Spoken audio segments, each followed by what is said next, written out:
following is a special presentation of ABC Sports.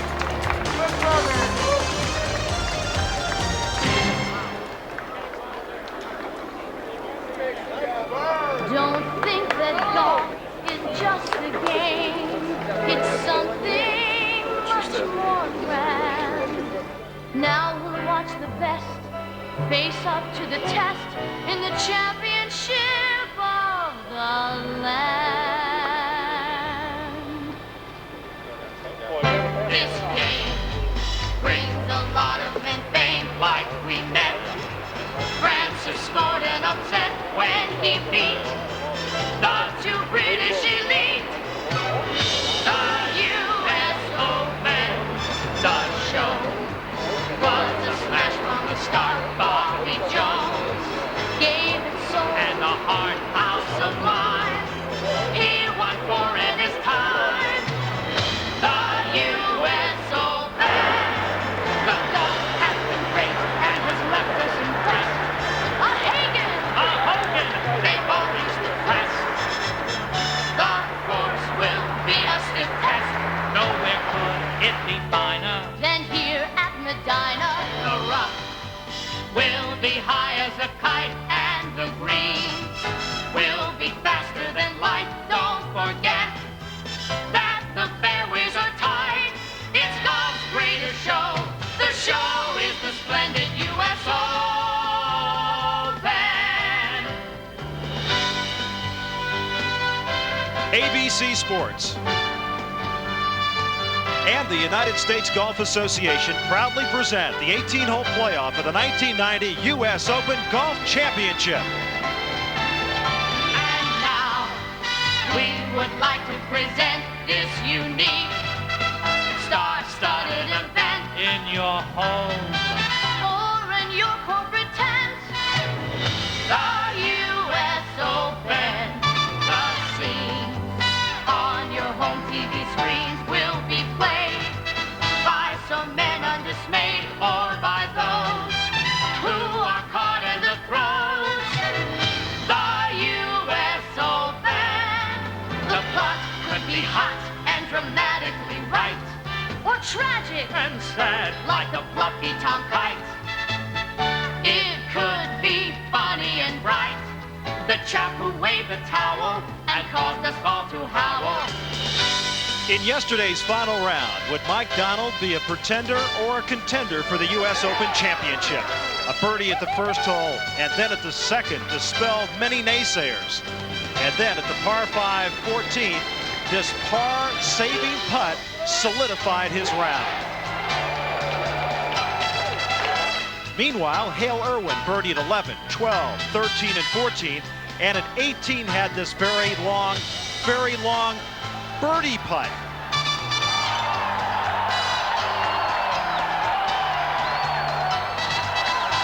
That for a final round of 67 and to post a U.S. Open Championship score of 280.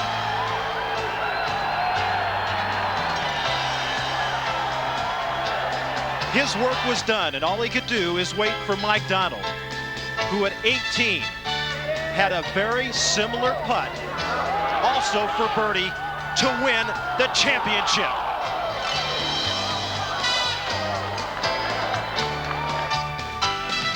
Mike Donald for par, a round of 71 and a tie.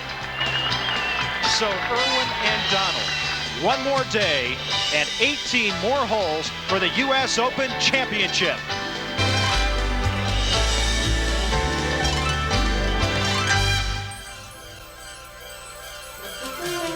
And we are back at Medinah Country Club outside of Chicago, where the wind is definitely a factor today, and for the first time during this championship it is blowing directly out of the north, and it is causing some problems for these two players on this Monday afternoon, as the 1990 U.S. Open Championship will be decided eventually. If they're tied after 18, will they go back to number one, and they'll just keep on playing. And right now, through 9 holes, Mike Donald at +1, Hale Irwin at +2. Donald with a one-shot lead as they go to the back 9. And hi, everybody. Along with David Marr, I'm Roger Twibel, and welcome to our playoff coverage here on ABC. These are two veteran players, David, but their career is markedly different, aren't they? Definitely, Roger. Hale's been out here 23. This is 23rd year. He's won 17 times, among them 2 U.S. Opens, and been a very good player for over 20 years. Mike Donald, on the other hand, known as Iron Mike, his main contributing thing, I believe, is the fact he plays so doggone many tournaments. He's played 11 years and only won once in those 11 years, but a very fine player in his own right, just hasn't won very much. This year, Hale's played 10 times and won over 170,000. Mike has played 18 events and won just a little over 100,000. So going by that, it looks like that Hale Irwin would be the favorite with the experience and all that jazz. But you know what? I think the sentimental favorite, a pick by Jim Murray this year, Mike Donald. As we look out at 10, and we'll make a footnote that Mike Donald's only victory came in a playoff which occurred on a Monday at Williamsburg, as Mike Donald gets set to hit. Jerry Payton, Bob Rossberger out there. Mike hit a very short shot off the tee, just trying to get it in the fairway, taking a wooden, metal wood to play his second and just laying up. He's still some 160 or 70 yards short of the green. Wind right in their face today here. 10 is a 577-yard par 5. Hale Irwin's in the left-hand rough, has a pretty good lie. In fact, the kind of a lie that will shoot the ball forward if he elects to hit it with an iron.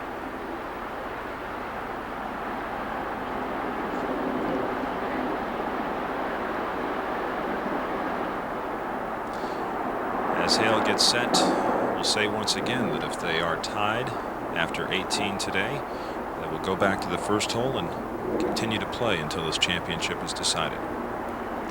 Hale has a 3-iron. He wants to keep it low, but he has to get it over the top of the bunker right in front of him.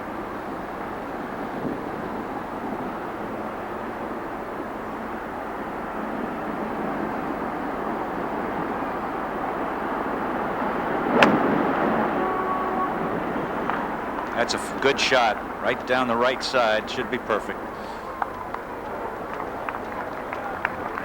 So Mike Donald and Hale Irwin both in good shape for their third shots into this par 5 10th, and you can see the trees blowing out there today. The wind most definitely a factor on this Monday, David, and especially on this par 5 right here. Well, it's the hardest day they've had to play by far with the wind. The 2 bunkers that you see down in what has been the driving area, the 4 days of the tournament, now you're against the wind, so it's playing all of 577, and you can see them both lay up to that bunker in the right-hand rough there. Now they have a shot in there, some sort of medium shot, and depending on how hard the wind blows, they've of course got to carry that bunker that you see in front of the green, and this green has some severe slopes on it, Roger. 5 is not a bad score on this particular hole.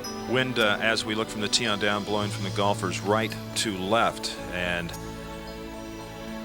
that'll make a most difficult third shot because they're coming in from a much longer distance than they have in previous days. And of course, David, this U.S. Open Championship, the conditions this week, some rain early in the week. The wind never was really much of a factor. It jumped into play a little bit yesterday, but I know a lot of people say, well, gee, this must have been an easy U.S. Open because as you look at the scores, there were so many under par. Well, the players are better, too, and it's been 15 years, and it's no slam against Medinah that they played so well. I know some of the members were upset. Even the players, when they finished their practice rounds on Wednesday evening, thought 288 would be the winning score. The course was hard, and it was fair, and it was tough. It rained Wednesday night. First players jumped out right away. Tim Simpson in particular jumped out and shot 66. And the other players thought, well, gosh, he did that. I can do that. I'm as good a player. And it just brought everyone with them. And I was surprised at the number of players that shot under par, but just great playing by the whole field here this week. Yes. Take a look at the lowest scoring since World War II after the first round. Brookline #1, then Medinah #2, Marion, and the Olympic Club. Of course, Medinah a par 72 this time around. In 1975, they had a playoff here also on Monday between Lou Graham and John Mahaffey as Hale Irwin gets set for his third shot out of 10. Hale Irwin is 160 yards from the hole. Flag stick cut a little in the back of the green here, but you don't want to put it past the flag. Very, very quick if you put it back there.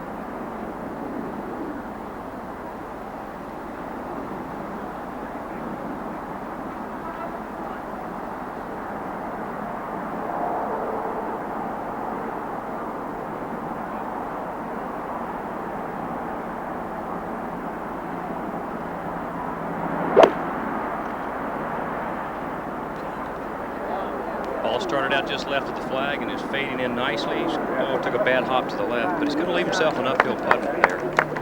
That's what you want to do, have uphill putts. Mike Donald is about a 150 after hitting 2 fairway wood clubs, one off the tee, one for his second shot. He's used that club a lot this week, hasn't he, Bob? Yes, he has. He has only used his driver a couple of times around.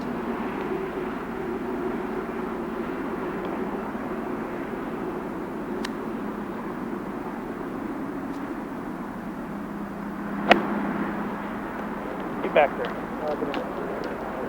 Ball's going to come up way short. Wind hit it, knocked it down. Going to leave himself a long putt from there. So both players on the green at the par 5 10th hole, and earlier this morning I had a chance to talk with both of these players. I asked them to assess one another's games. His game has really developed in the last year or two. I think he's hit a stride. He's hit a confidence level. That win last year at Anheuser-Busch in a playoff really gave him, I think, some momentum and propelled him into a position where he is today. And it's not surprising to me to see Mike Donald there.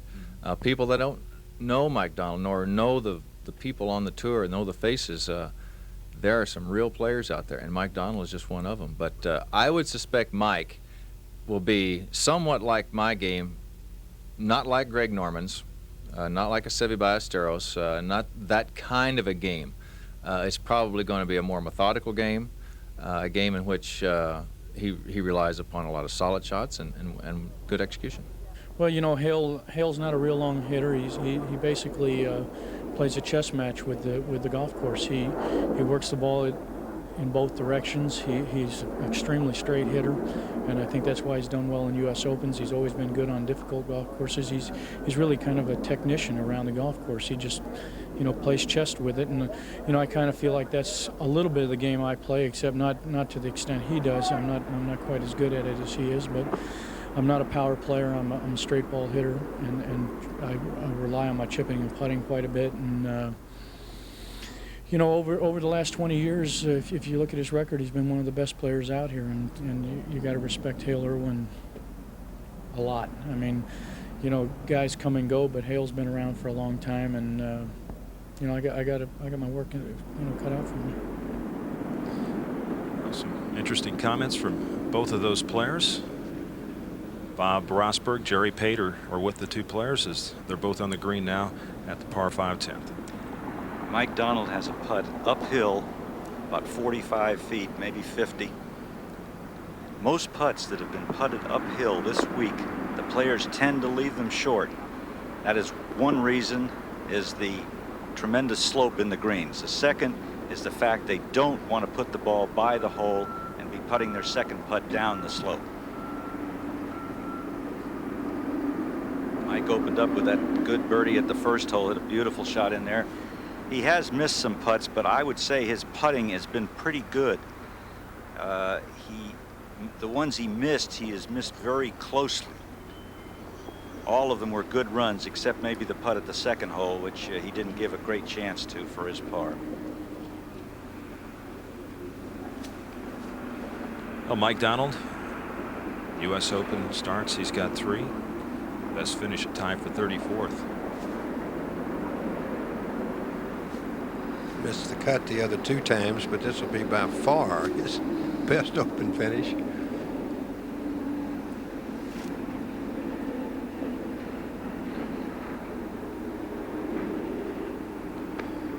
He hit a pretty good long putt at 18 yesterday, and that's a very good effort right there by Mike Donald. And while we wait for Hale Irwin, I want to remind you, Saturday at 1:12 Central on ABC Sports, it's the world's top athletes in an unprecedented international competition. North America takes on Europe in the U.S. Olympic Cup. And then at 4:30, 3:30 Central on ABC's Wide World of Sports, top female gymnasts go for the gold as the U.S. Olympic Cup continues. Plus, we'll head to Southern California for the finals of a unique national 3-on-3 basketball event, the Coca-Cola Coupe de Hoop. It's all Saturday on ABC Sports. Now, Hale Irwin for birdie at 10. He is putting slightly up the hill, more across the slope, really. Putt should come from left to right. putting from about 25 feet.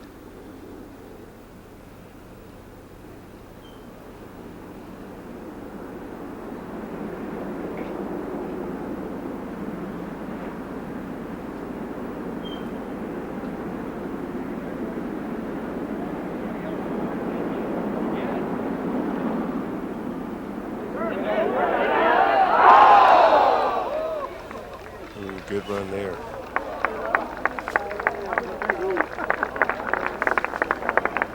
Well, Hale mentioned to us that he really didn't feel he had been putting all that well, David. He told me Sunday morning, he said, if I'd have putted well, this tournament would be over. And then finally, yesterday afternoon, and on the back nine, of course, he got going, but he hit some very close irons there, the 11, 12, 13, and 14, but putted 18, he'll never forget. He was 12, 10, 6, and 3 feet on those 4 birdies that he ran off. And then he made, he said, the longest putt that ever really mattered in a golf tournament there at 18. That may be the longest putt ever made to matter at a U.S. Open on the last hole, on the 72nd hole. And now Hale Irwin with his par putt at 10.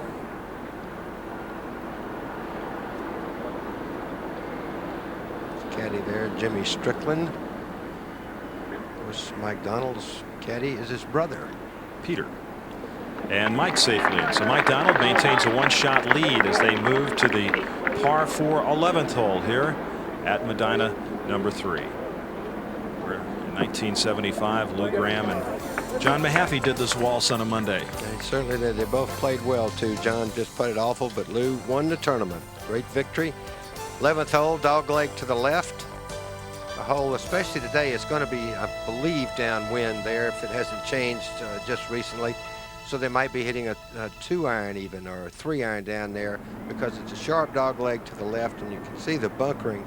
Don't see many players this week in the bunkers. They're well away from the green here at this particular hole. Good crowds following these two players around. The reality was that on this particular Monday, if you had a season pass, you could come to this playoff. No daily tickets being accepted. They didn't sell any tickets at the gate.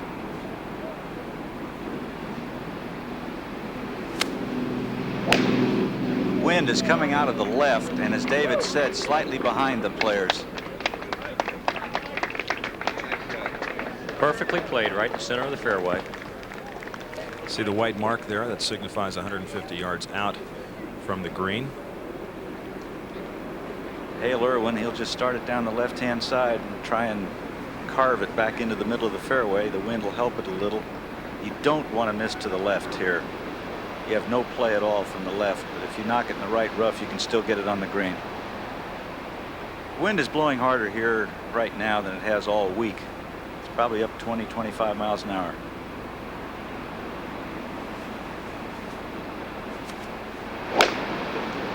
Got a little more slice than he wanted there.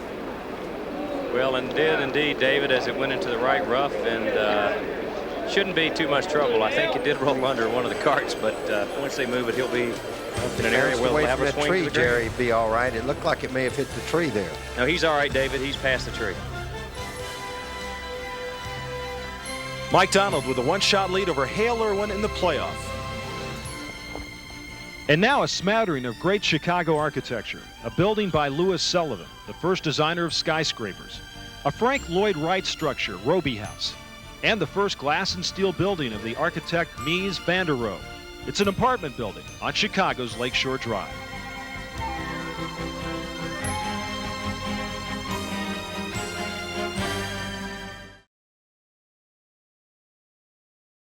Hale Irwin, second shot at 11.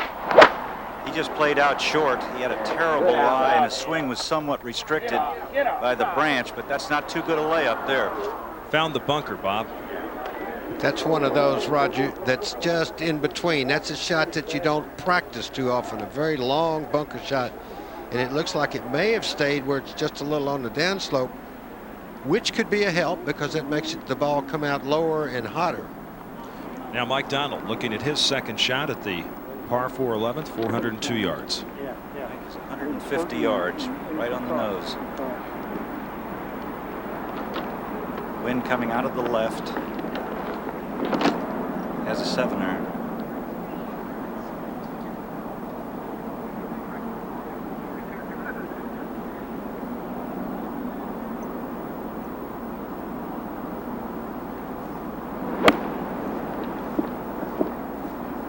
Get down. Get down. Sit. And Mike talked to it, and it did sit down. So Mike Donald with a birdie putt at 11. And now let's go back to the first hole where they began today in this playoff. The second shot for Mike Donald, a hole which he birdied yesterday. 385 yards and playing straight downwind today.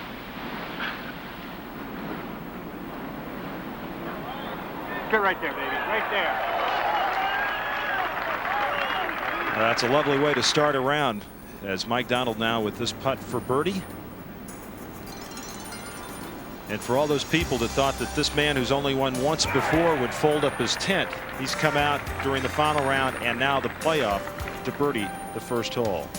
But this is at the third hole. This is his third putt at the par 3, David. Well, he'd hit a weak Second looking. putt, excuse me. It's all right. We knew he 3-putted, Yeah. which was the point.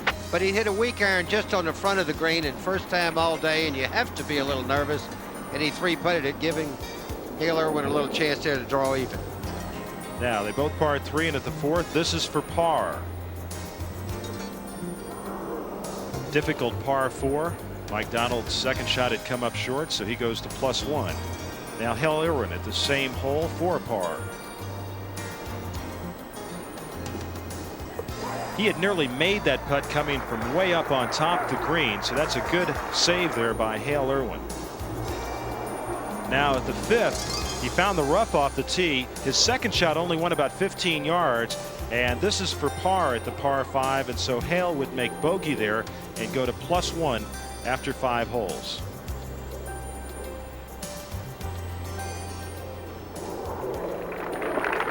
At that point, they were tied. Both of them 1 over par. Now Mike Donald, not a good tee shot here, David, at 6. No, surprised, and it's in that rough, and he didn't have too good a lie. He changed his clubs once. Caught the left-hand bunker. And played his bunker shot to this point, and this putt for par. And he misses, so Mike Donald is at +2 after 6.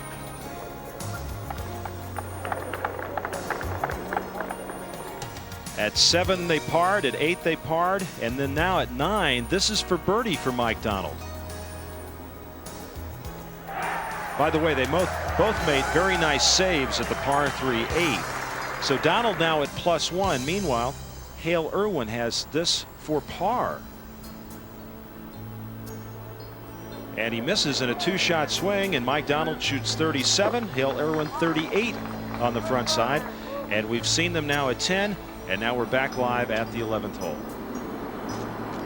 And just a moment ago, this was Hale Irwin out of the bunker.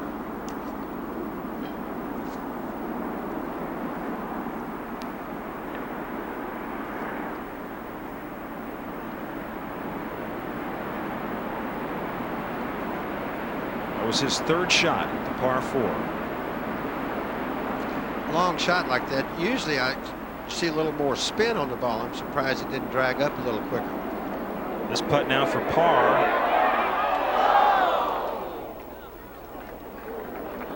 And Hale Irwin will have that for bogey. So the wind on this Monday has definitely made Medinah the longest championship course the USGA has ever played. If Hale were to win, it would be the first time an invitee by the USGA, the United States Golf Association, has won an Open Championship, something they've done, say, starting with Hogan in '66, when he was the first one they'd used that particular exemption thing for. Now Mike Donald for birdie. Mike is about 20 feet. This putt's going to go a lot to his right.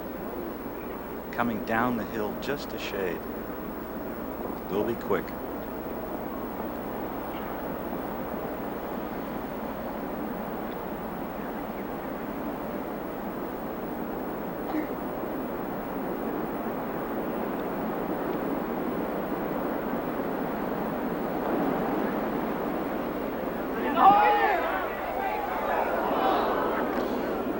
See how far it went by, Roger. Bob, how would you describe Mike's putting today? It's been awfully good throughout this championship. He has putted well. He did 3-putt the second hole, but it was from an extremely long distance. Aside from that, he's hit really good putts. Playing with a lot of confidence for a man that's only won one golf tournament.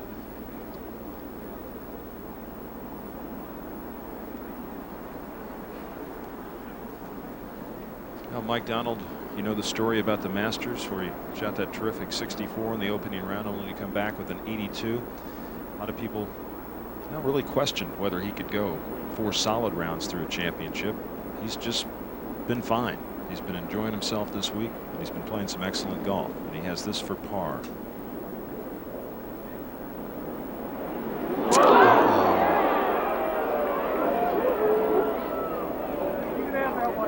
Now, just when we talked about how well he's putted, the ball didn't break at all, or he pushed it there. So both players bogey 11. Mike Donald's lead remains at 1 shot as they go to the difficult 462-yard 12th hole.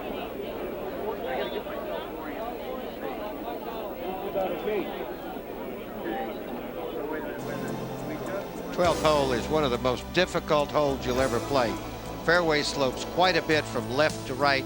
The area where your ball is going to land, you cannot see it off the tee, and the players shoot at a crossing marker that's down the left-hand side because of the slope. And you play your second shot to a green that's up above you. And one of the few holes in major championship golf, there's not a bunker on it, but it is one difficult hole. It's got plenty of length, 462.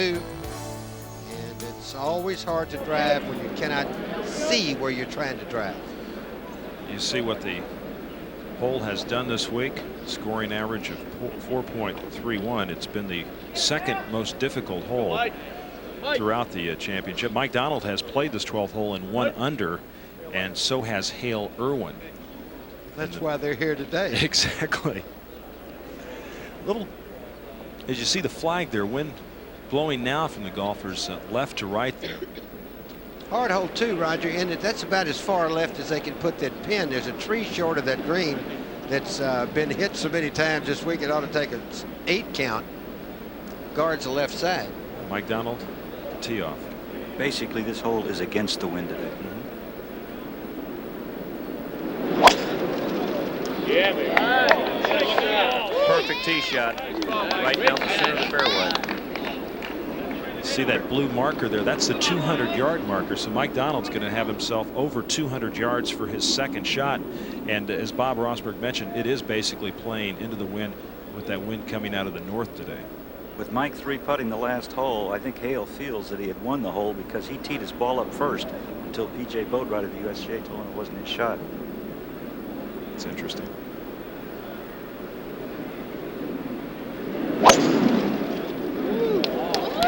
Ball starting down the center and fading towards the right rough, and I believe it's going to have to take a big kick to get back to the fairway, and it didn't. So Hale in the deep rough. Rossi, don't you feel like at this point it's just a matter of match play, that what the players make as far as score on each hole is really irrelevant, isn't it? The old cliche about playing the golf course is over, Jerry. I think these fellows are playing each other. And Mike Donald with a 1-shot lead through 11. We'll return in a moment.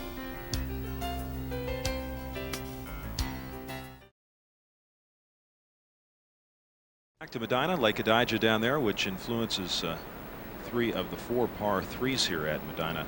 Number 3, that's 17.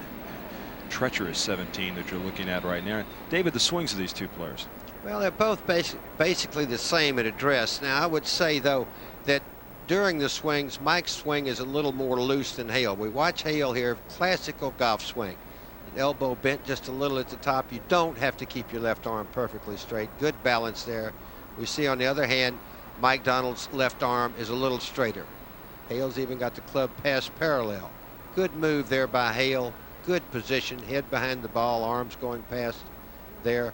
Mike, on the other hand, doesn't look like he's transferred as much weight back to his right side on the backswing.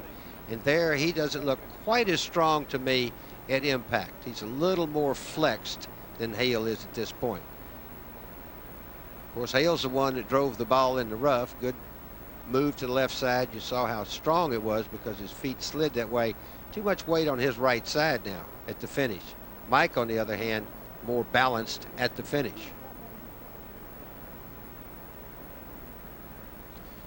Yeah, we'll move out to 12. Find the second shots. You see the playoff comparison so far in the fairways hit, greens hit, putts. Hale's missed the last 4 fairways. Both players have hit 7 greens, and the putts nearly similar at 20 for Donald, 21 for Hale Irwin. Hale Irwin is driven in the right-hand rough, as Jerry said. He's got a lie in the heavy rough that was sort of knocked down by some kind of a vehicle that passed through there, but I don't think it has helped Hale. The ball has gone way down in the rough. The wind coming out of the left will help a little, but he's going to have to hit some kind of a shot that runs up on the green, if he can get it that far. Mike Donald right down the middle of the fairway, 210 yards to the hole. He's got a 3-iron. Has to start it to the left.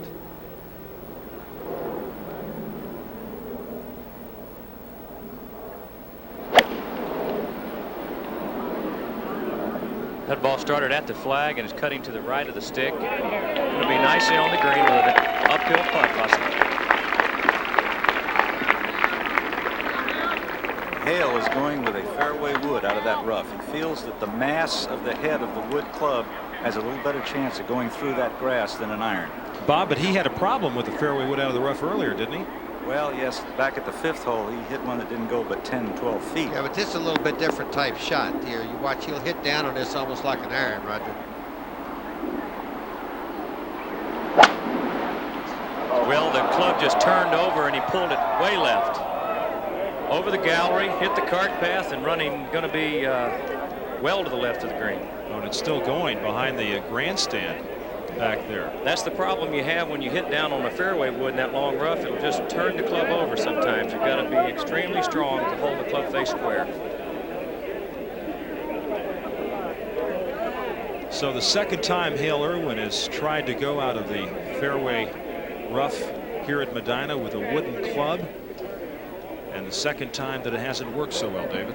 Well, I think it's the right play, but you really must hold on with your left hand. I mean, just as hard as you can to pull through and hit down through it, because a little bit loose, and as Jerry Pate just said, that'll turn over on you. You can see here, maybe that's a little too long a swing for the shot he's trying to play. Now from there, he'll go down very steeply into that, but you can see right away the ball just started dead left. You're trying to make it squirt to the right. You don't have a lot of control when it squirts out of there one way or the other, but that's the worst squirt you could get on it. We had a chance to speak with Hale Irwin earlier this morning about that dramatic finish yesterday at 18. Well, it's not too often that you do that under those conditions. If there was a storybook time to do it, that was certainly it. I was informed that it was took 6.9 seconds for that ball to get to the hole, and my comment was, as a punter, I'd be a great punter with that hang time. But it was something that, as I mentioned, that I've never done. No, I've certainly done it, but not under those where you can really kind of write the script and play to the script and carry it off on your first time. No retakes. And as we were talking coming in to the interview booth here, how many times will you make that? Just one chance. It's not like you get to put it again or get a practice putt. One chance. So it all came about at the right time, and there was no way that was a planned reaction. My gosh, it was, if you couldn't hear the noise that came out of that grandstand area, it was deafening, and that just really picks you up. I mean, it blasts you away. And now back to the 12th hole, and Hale Irwin. Hale has a shot that is well nigh impossible. The only possible chance he has to get the ball close is to land it in the tall rough. If he lands it in the first fringe, everything is straight downhill. It's straight downwind. The only thing that's good about it, he has an uphill lie. That is the only thing.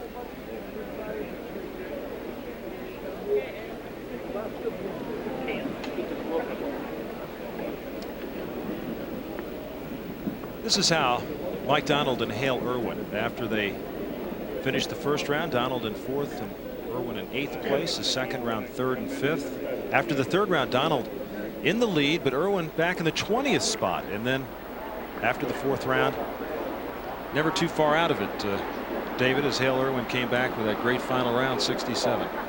Well, he was playing with Greg Norman, and everyone was watching Greg there until he ran into a little bogey at the 14th hole. Well, they should have. I mean, Greg was at 7 under and getting himself in the tournament. But it was Hale Irwin's great iron play with birdies at 11, 12, and 13, 14. And then, of course, that long putt at 18. You can see him shaking his head there. He knows what he has to do. But there's some shots you just don't want to play. You know, there's so much luck or chance involved in this. As Bob Rosberg said, he's got to land it in the tall grass. Well, and if you do, will it come out? I'm surprised in a way, because we talked to Hale yesterday. We talked to him this morning. He talked about, you know, being a conservative type of player he is. Were those shots out of the rough with the wooden club, were those the conservative shots at Hale Irwin? I think that was the right shot here. I didn't see the one at the 5th hole. Maybe he had such a good lie, and every player that's ever played golf has done that. Try to get a little greedy and you're just zinging along about 15 yards.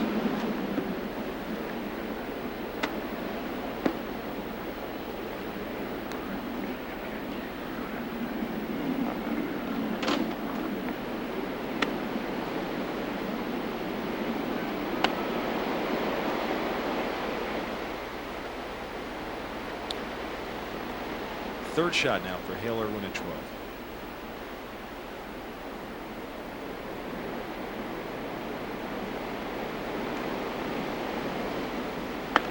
The man, Hale.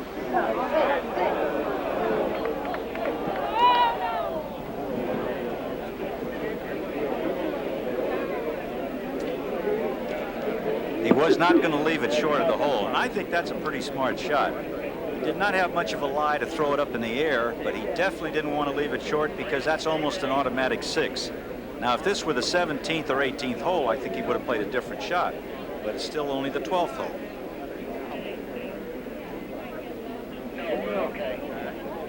I had a chance to speak with Mike Donald also this morning, and it's very apparent that he has raised his game to another level. Well, it's like I said yesterday in the press tent, that no matter what happens today, I consider myself a winner, you know. But I want to get the big win. You know, I mean, nobody really remembers who finishes second, and to win is what it's all about. And to get in this position, I got to take advantage of it. I may not have it again. And the 18-hole playoff is fine? You wouldn't have rather finished it? I think that's the way a major championship should be decided. You know, you work 20 years on your game, and to have a championship of this magnitude decided in one hole, I think would be a shame, and I think this is the way to do it. Now, Hale Irwin. This is his 4th shot at the par 4. Not too bad a lie. Going to take an 8 or 9 iron, bump it up the hill.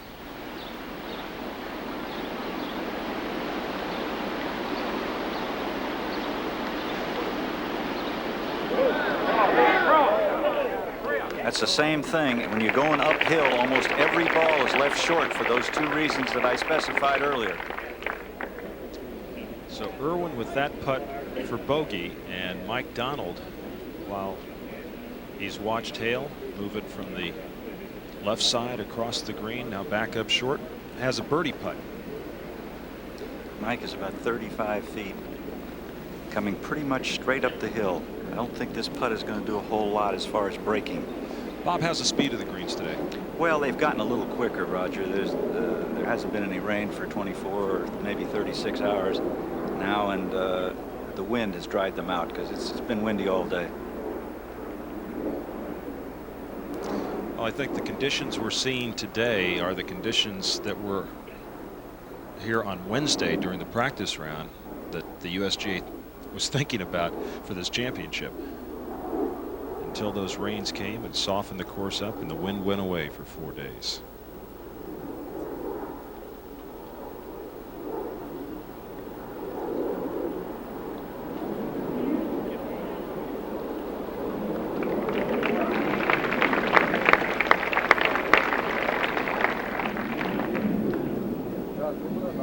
Mike will have that short putt left for his par, while Hale Irwin looks over this bogey putt. David, what about the mental factor of having played in the U.S. Open Championship for 4 rounds and given it all you got, now having to get it together for one more shot? No, you can do that, Roger. These guys are competitors. Just a little surprise there at Hale. He's such a good driver, and he's missed so many fairways here in a row. And he got a gift at the last hole when it looked like Mike Donald might pick up another shot on him. And now it looks like he's going to let him off the hook again. He hits a bad drive at 12, and then he tries to play still, I think, the right shot and just mishit him. So he's really struggling right now.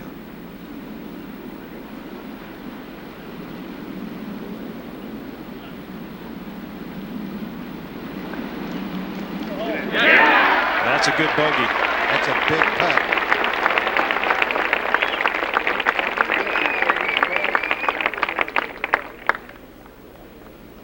Hale Irwin now 4 over on this round. When you walked out this morning and saw that wind, you knew it was going to be over par in his playoff. I think anyone who thought that it was going to be under par be on the short side of the pocketbook this afternoon.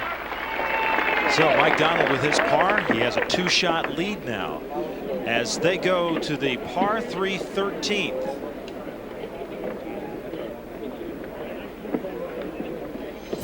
This is the old 17th hole, which this year, because of the new holes that were constructed, became the 13th hole.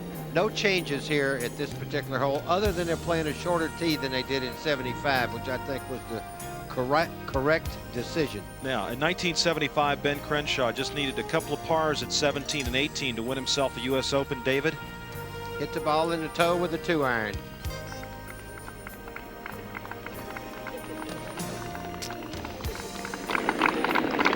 And here we are today. 2, 13, and 17, all influenced by that Lake Kadija there. And severe pitch in all those greens, Dave.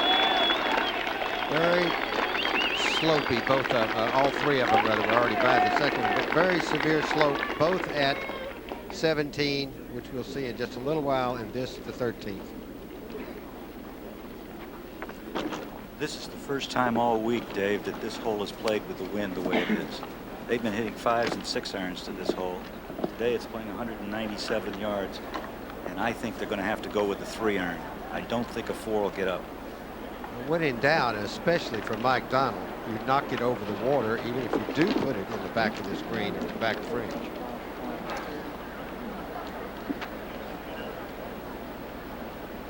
We're speaking of the 17. Here's a look, David, at the 2 holes.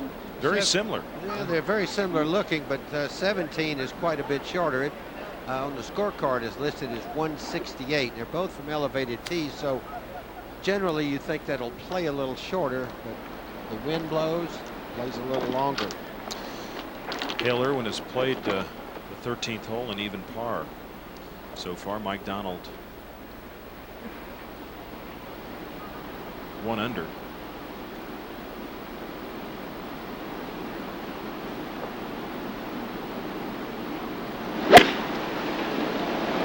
Go right, baby. Go right. Ball started left of the hole and fading in towards the flag nicely.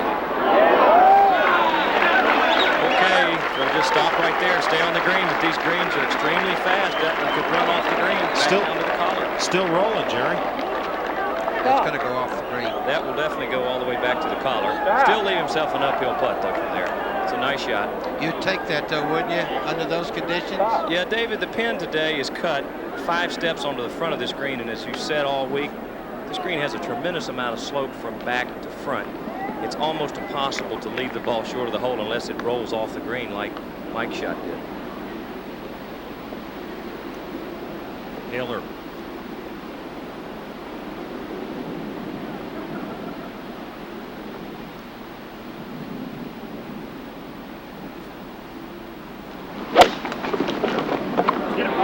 Also starting left, fading back in towards the green. A lot higher than Donald's shot. Going to carry further up into the green.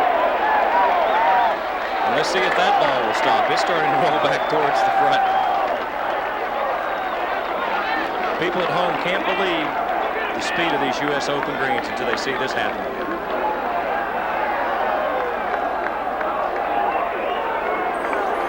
And that ball will stop there. Hale Irwin, Mike Donald, playoff, the 1990 U.S. Open Championship, and we'll return with more golf action from this 1990 U.S. Open after this message and a word from our ABC stations.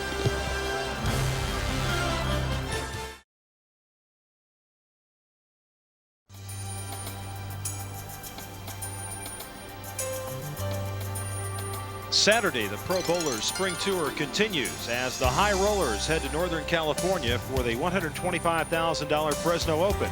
Then on ABC's Wide World of Sports, top female gymnasts are going for the gold as the U.S. Olympic Cup continues. Plus, we'll head to Southern California for the finals of a unique 3-on-3 basketball event, the Coca-Cola Coupe de Hoop. It's all Saturday on ABC Sports. I know what Frank Hannigan will be doing on Saturday, watching that 3-on-3 basketball.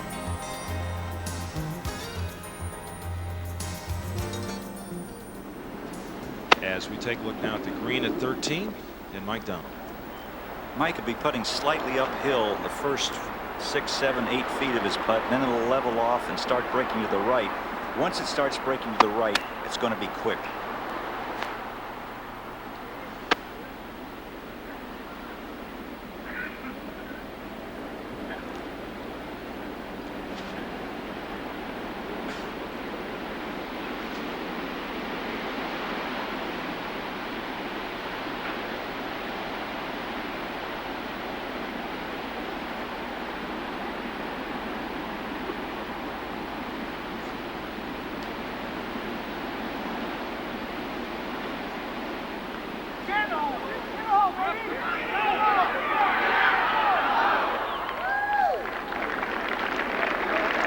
Mike Donald, that short putt left for his par. He's averaged 29 putts around during this Open Championship. Whenever you get it under 30, David, in an Open, it's pretty good, isn't it? Absolutely, or anytime, really. Of course, Mike knows what he has to do with a 2-stroke lead. If he just, as we said yesterday, if he can just par in, and Hale is the one that has to take the chances and play under par. Now Hale Irwin. This putt is really going to go to the right. This is a putt of about 14, 15 feet, and I would think that it would break 2 or 3 feet to the right.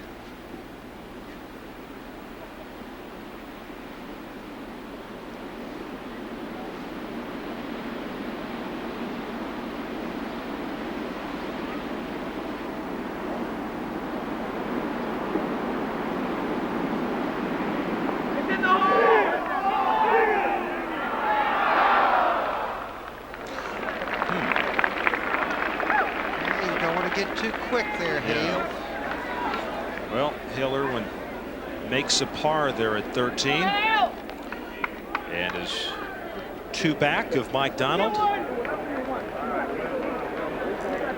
And we talked to the president of the USGA, Grant Spaeth, about why the USGA has an 18-hole playoff. Well, I think the natural way you decide a golf match is over 18 holes, and I know there's differences of opinion, but there's certainly no debate within the USGA. And I'm personally comforted, for example, that no extraordinarily unlucky or lucky shot is going to dictate the outcome then and there. I think it wouldn't quite have been right to ask Hale Irwin to come out of the locker after spending 2 hours there waiting and expect anything approaching fairness. And let's face it, Roger, the USGA is in the business of preserving traditions, and we've had full playoffs for the full 95 years that we've been conducting the national championship. A lot of people say it's anticlimactic on Monday, regardless of what happens. I just don't know where they're coming from. As you review the playoffs, they've been mixed varieties, just as you might expect from 72 holes. Hogan putts on the 17th versus walkovers like Zeller over Norman. It's golf, and it'll sort itself out. Now, the British Open, I guess, came to some sort of compromise. Has the USGA ever given that solution anything?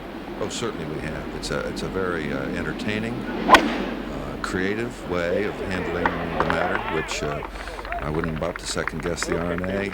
That's where they've gone for their reasons, and I was thoroughly glued to the set when the three of them went out at Troon, and it was marvelous. But that's irrelevant, really, as far as I'm concerned, in our championship in this country. At Grant Spaeth of the USGA, and now Hale Irwin has hit 4 of 10 fairways today. This at the par 5 14th, measuring 545 yards.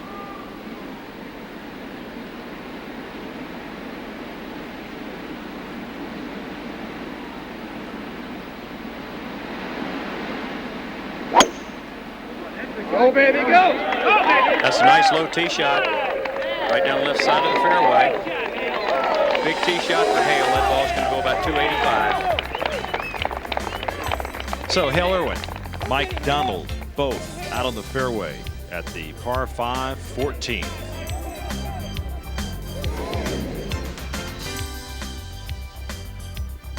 The 1975 Open here at Medinah gave us one of those epic Palmer-Nicklaus duels. They were in contention and paired in the final round. Arnold's final round was a so-so 73, but Jack seemed poised to win. He needed only pars on the 3 finishing holes to win by a shot, and then he did something totally out of character by making bogeys on each of those last 3 holes to finish 2 shots behind.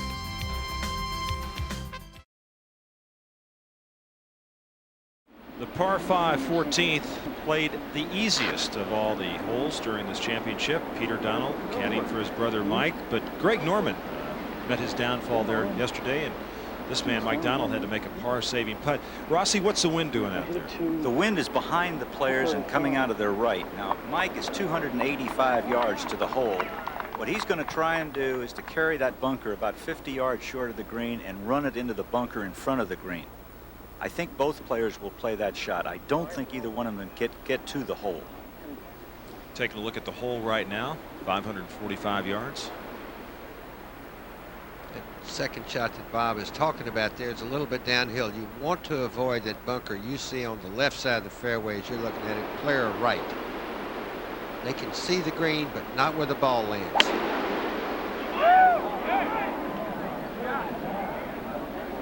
That ball was hit solid, and it looks like it's going to stay short of the bunkers. Going to leave himself a nice, easy chip over the bunker to the flagstick. Perfect layup there, Jerry. It looks like it's even on a little upslope just short of the rough. Hale Irwin's 270 yards, hit a big drive here. Fairway wood.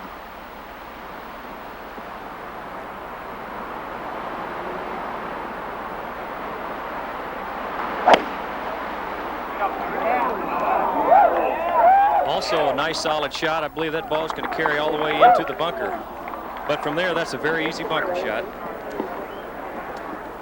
Immediately following today's coverage of the U.S. Open, stay tuned for local news on most of these ABC stations, except on the West Coast, where One Life to Live will be seen at 2:30, followed by General Hospital at 3:30. It's a nice par 5. This is a brand new hole here this year at Medinah. And it's, as you see, 545. And like a lot of the par 5s, all the par 5s here, as a matter of fact, the way they played this week, a hole where you'll see the players a lot of times lay up. We just saw it at 10. The second shot blind down there. The bunker you see in the right rough is short of the green. Well short of the green is what you want to stay out of. Players that have hit wood second shot, if they couldn't reach the green, were trying to put it into bunkers short of the green there, just as Hale Irwin just did, to leave himself a bunker shot. As you said, the easiest hole this week, as par 5s generally are. They're usually not the hardest holes, though it's caused a lot of problems this week, in particular Greg Norman yesterday.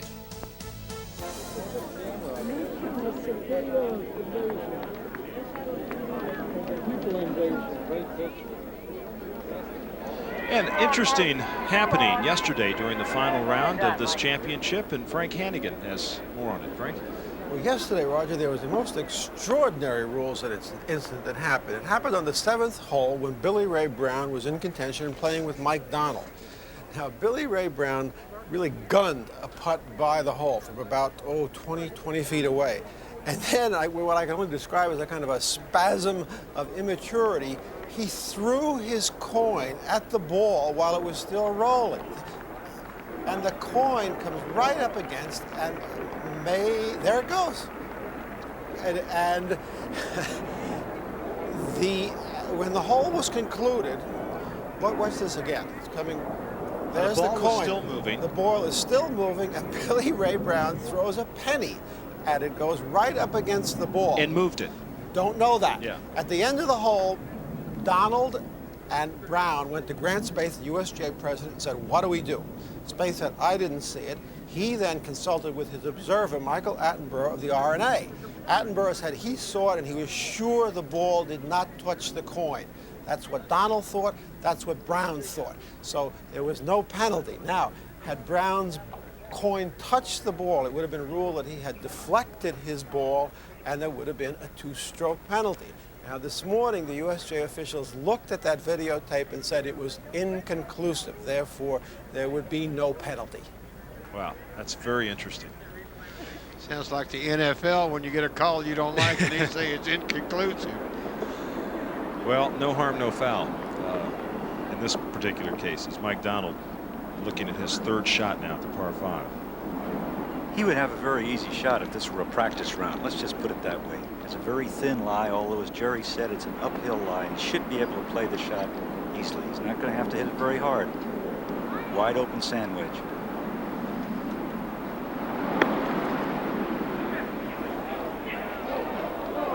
Not bad.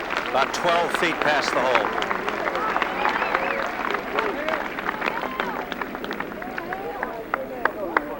Hale has the kind of a bunker shot that isn't too hard a shot. The one thing about it is he's standing above the ball.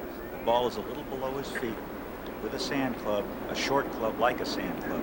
It's a little difficult. You have to bend your knees, get over the ball, take your normal swing, just set up a little differently.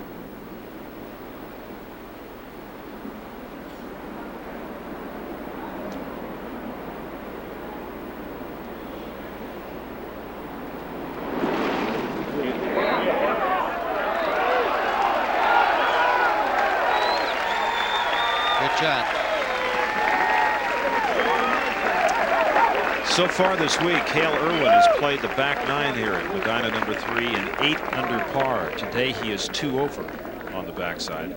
Mike Donald has played those same 9 holes and 5 under for the week, and he's even par on the back 9 so far today.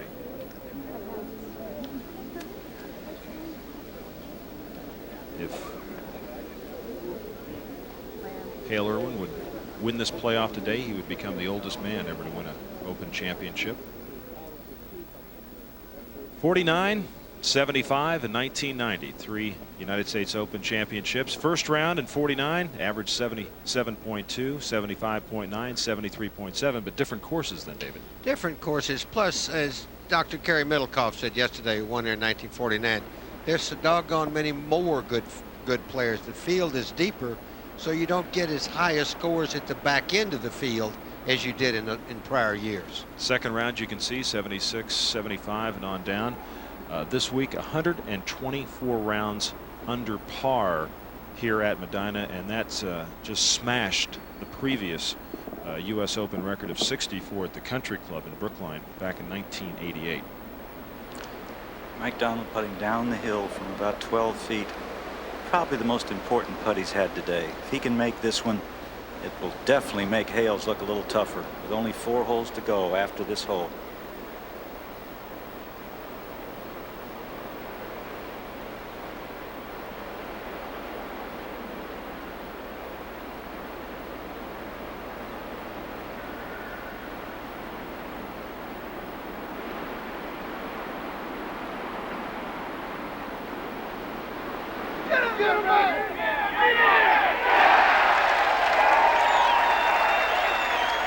That may be it there, because Rossi just called it. He makes that one. Hale's putt gets a little longer. Well, Mike Donald, who made a tremendous par-saving putt there yesterday to keep his round going, now goes to 1 over on this playoff round today.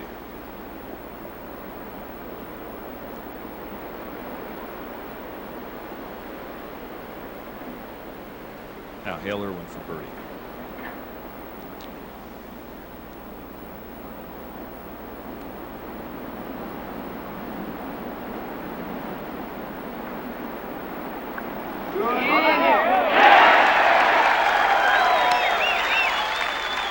That's great stuff there. A lot of guts there right behind him.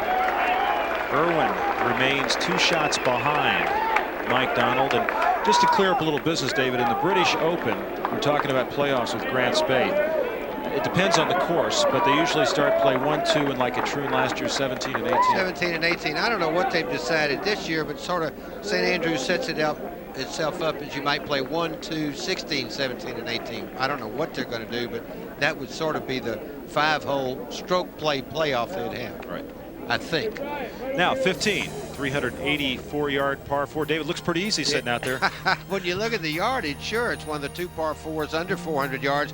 But given the players fits all week, the left side is no bargain, the right is heavily treed. You're shooting into a green that has a lot of slope to it, and today probably against the wind. Rossi or Jerry will tell us how that is. Boundary back there very close, so if you get in the rough, you always have a chance of hitting a flyer. As a matter of fact, Bob Gilder in the first round knocked the ball out of bounds there to the right. 81 birdies, the pars, 61 bogeys. Scoring average of 4.25. Both of these players have played this hole in even par, although both players have parted all 4 days. Actually, this hole is playing a little downwind, David, if anything. Don't have to hit it too far. The bunker definitely in play today. I was going to say, Rod, Mike Donald was in that left bunker and made a nice par there yesterday.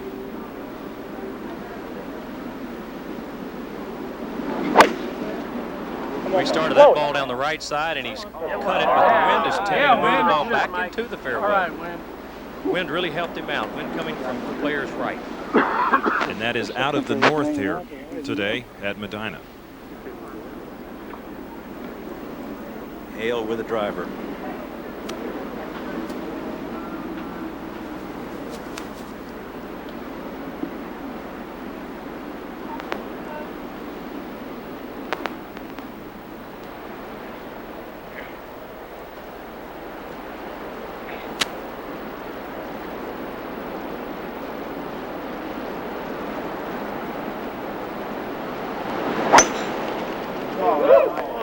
Starting down the left side, fading back into the middle. Nicely played.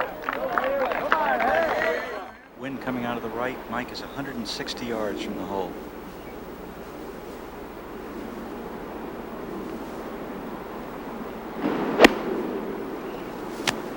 Just played a little knockdown shot, Rossi, and I think it's going to be long. Going to leave him a downhill putt, and that's not what you want here. So Mike Donald with a chance for a birdie from there. Now Hale Irwin. Hale's about 155, maybe just a yard under 155 yards. Up at the green, the flag is motionless, but here the wind is definitely coming out of the right. Rossi up here at the green, the last thing Hale wants to do is hit the ball over the screen, as David said earlier. There's not much rough over the screen, and there's out of bounds just within about 10 steps from the putting surface.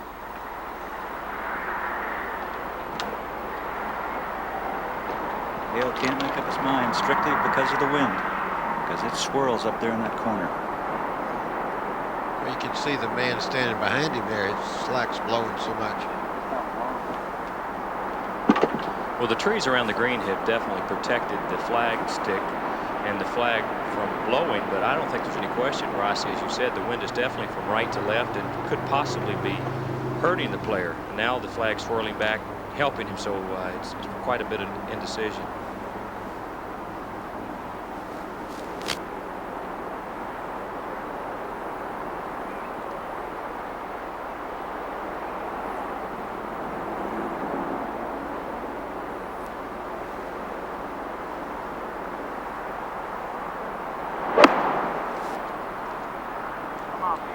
Well, that's a good-looking shot, just left of the flag. It's going to be the right distance, leaving Hale a nice birdie opportunity putting uphill. Both players safely on the green at 15. And this morning, speaking to Mike Donald, athletes get that rare opportunity to walk up the green at fairway toward the 18th hole, and the roar of the crowd and all that adulation. And Mike Donald got to feel it yesterday here at Medinah, and I asked him about it. Well, you know, going to 17, when I walked up on 17, I mean, they went crazy. And I think that crowd was a little bit crazy anyway. But, you know, it's some feeling when you're out there playing for a national championship and all those people are rooting for you and yelling and screaming. And you know, it's hard to even imagine that many people being that excited about my golf. And, you know, you only get, not too many people in a lifetime get a chance to live their dream. And you know, yesterday I was living my dream, and you can't hardly ask for more than that. That's well put.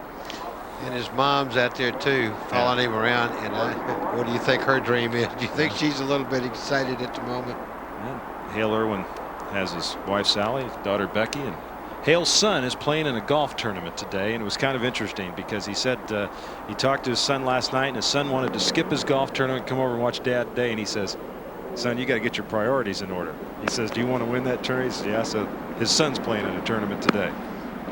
Sure, he might have one of those little portable deals. Well, he might have that little watchman out with him, that's for sure. Let's see what his best score is there. I think Mike Donald's a guy that maybe a lot of people can relate to. He's been out there, he's struggled, he's worked awfully hard. Took him a long time to win. You know, he's well respected by the other players because he has been elected to the policy board, which sort of sets the policy of what happens on the PGA Tour. Well, maybe he's an easy guy to complain to. Well, he's a nice guy, therefore generally they are easier to complain to. Okay, Mike's got this putt now for birdie.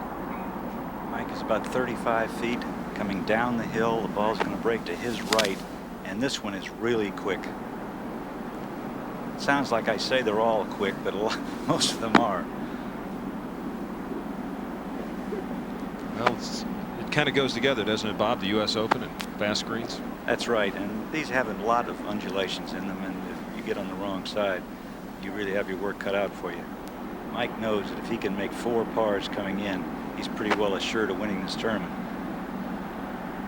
Plus, not to do anything funny here, he's just got to try to 2-putt and make Hale make his. You don't want to run it by and give Hale a chance to make his birdie there. That's right, David. 2 strokes is not much.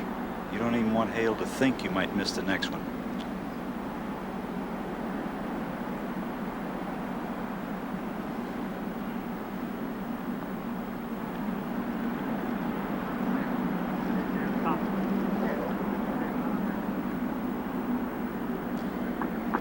That's well done there. He's got it just below the hole. He's a little uphill coming back.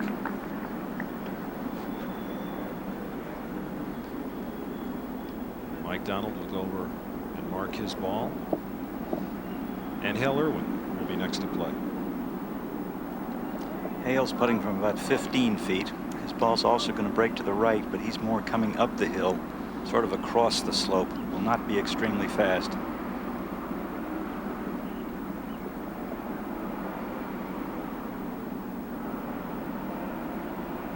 Last 4 holes, this is probably the hole that you most likely to birdie in the finish because 16, 17, and 18 are difficult. 17 and 18 going to play right into the wind, and that matters. 16 will too with the second shot. Second shot, yes.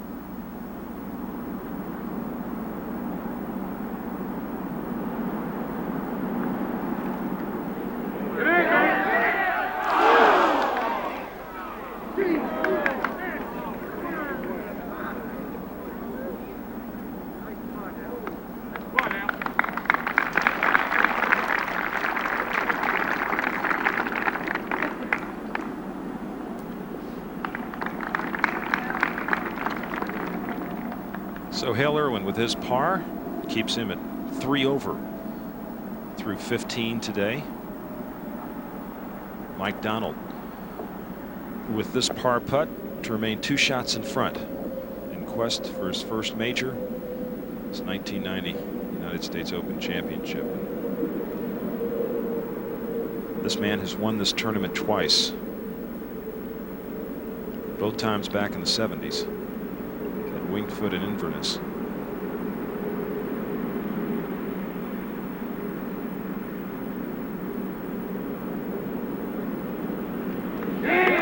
nicely done by Mike Donald as they move to 16. Just how did these two players get to where they are right now? Well, you know, statistics sometimes will tell you a lot, or you can make a lot out of statistics, David, but one of the things that Mike Donald did, he was second this week in bogeys. In other words, he made as few bogeys as anybody except for Bobby Watkins in this championship. 68 players, he was 67.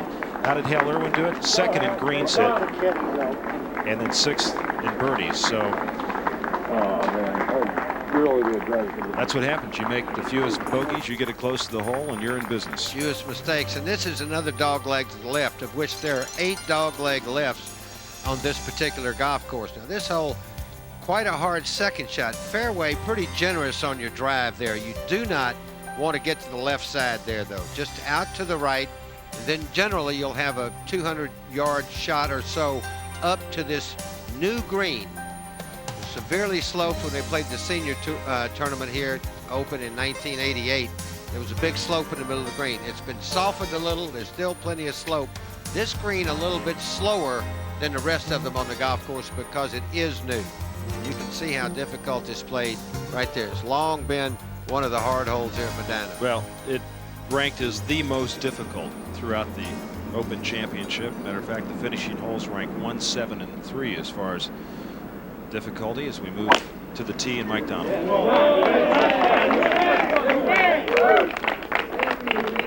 But once again, Mike has put it in perfect position in the center of this fairway. His blue mark that his ball just ran by there is 200 yards from there to the center of the green, uphill. You know, David, we talked about Hale maybe being the oldest winner. I'm trying to remember, Rossi and I were trying to remember who was the last bachelor to win the U.S. Open. We went back in the 30s and couldn't remember. I've tried to discover that all day. No one knows. That record is not kept. That's a trivia question for us all. Now Hale Irwin started down the left side. Hale likes to work the ball from left to right. And that ball is in the center of the fairway also. Beautifully played. So both players at 16 in the middle of the fairway. Mike Donald leads Hale Irwin by 2 shots.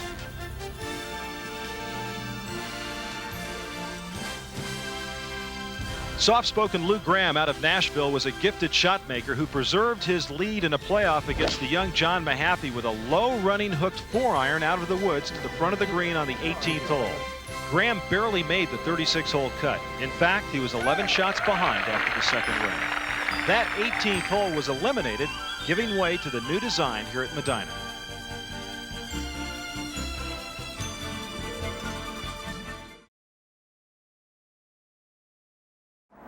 Hale Irwin, his second shot at 16. He is 205 yards from the hole, a little disenchanted with the pin placement. He said he was right in the middle of the fairway and still had to play a big hook to get to the flag.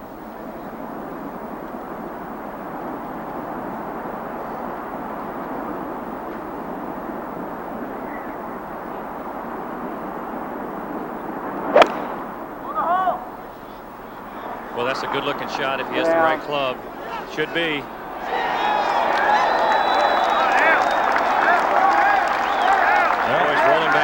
Going to be about 6 feet for a birdie.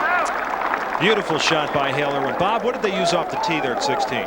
They both hit fairway woods. Hale hit a 3-wood, and Mike used his little metal club that he uses.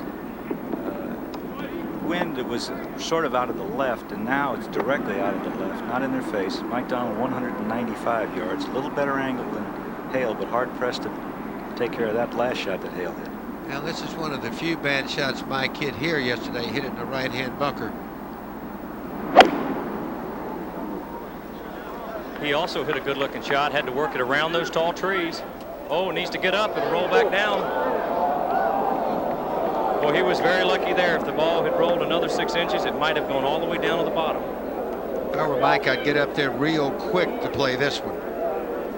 Mike Donald short of the green, and we'd like to remind our stations along the line that after the tee shots at the 18th hole, we'll give you a chance to identify yourself. That's after the tee shots at 18. Rossi, that shot Hale played was just typical of the type of ability Hale Irwin has to work the ball. He's been playing the ball left to right all day, and he played a nice hook there, didn't he? He sure did. He had to hook it against that wind, Jerry, coming out of the left, and that was a wonderful golf shot. And in 1991 at Hazeltine Golf Club in the Minneapolis-St. Paul area, Pebble Beach in 92, Baldwin in 93, Oakmont in Pittsburgh in 94, and then back to Shinnecock in 1995. Saturday at 1, 12 Central on ABC Sports. It's the world's top athletes in an unprecedented international competition. North America takes on Europe in the U.S. Olympic Cup. Then at 4:30, 3:30 Central on ABC's Wide World of Sports. Top female gymnasts go for the gold as the U.S. Olympic Cup continues. Plus, we'll head to Southern California for the finals of a unique national 3-on-3 basketball event, the Coca-Cola Coop to Hoop. It's all Saturday on ABC Sports. And we go back out to 16. Mike Donald, a two-shot lead right now over Hale Irwin. And Mike looking at his third shot. He'll be chipping up the hill for the first 20 or 25 feet of the shot. Then it gets up on a shelf and sort of levels out. Should go a little to his right. It'll be very important for him to get this shot inside of Hale's. He's going to putt it. I was just going to ask you that, Bob, if there was any chance to putt that. Yes, he has the kind of a lie that he definitely can putt it. Dave, he's been very good with that shot all week. How far off the green is he? I'd say he's about 8 or 10 feet off the green. As Jerry said, he was really lucky that the ball didn't roll to the bottom of the hill. Well, it's 39 feet from the front edge to the pin, so if he's 10 feet off, that's 49 feet.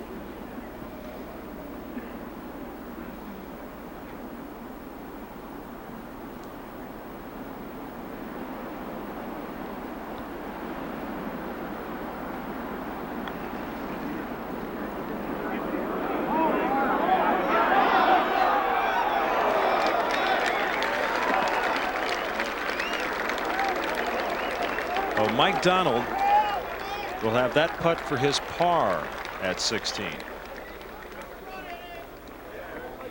Pretty good little club when you're using it the right way, isn't it, David? Well, just anyone ever asks you, of course, for your life, you want to run the ball with your putter. You do not want to take any 8-iron or 7 or something and stab it and leave it still outside of Hale. Now, Hale Irwin hit a marvelous shot in here at 18 yesterday, or excuse me, at 16. Well, what he's got to do, he's got to make this putt and get the honor going over to 17 right, and hit a good shot at 17, because that's maybe the most dangerous hole here at Medinah. This putt is about 8 feet, and it's going to swing quite a bit for that length of putt. It breaks very sharply to the left. That may be easier for a right-handed player. A lot of the putts he's missed, Bob, have gone to the right. That is exactly right. Hale Irwin for birdie now, bring him to within 1 shot of Mike Donald.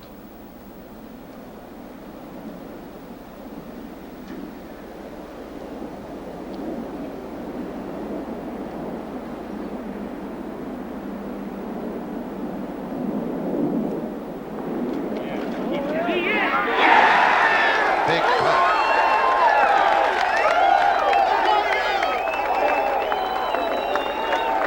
Hale Irwin has just birdied the most difficult hole in this 1990 United States Open Championship to get himself to within 1 of Mike Donald with 2 holes left. Now Mike for par.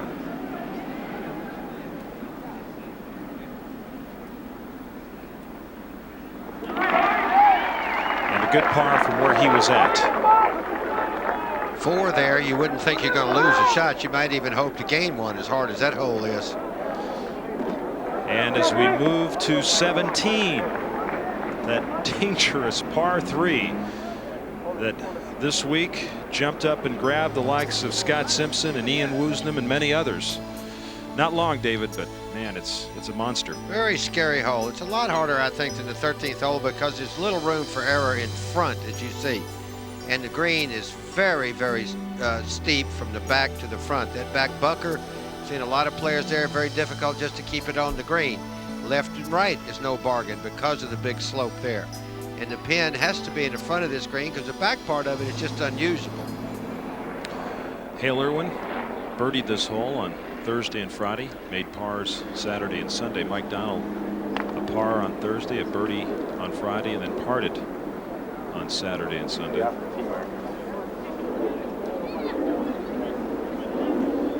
This hole's playing 168 yards today, listed yardage. What about wind, Bob? Wind is blowing very hard out of the left up here on the tee.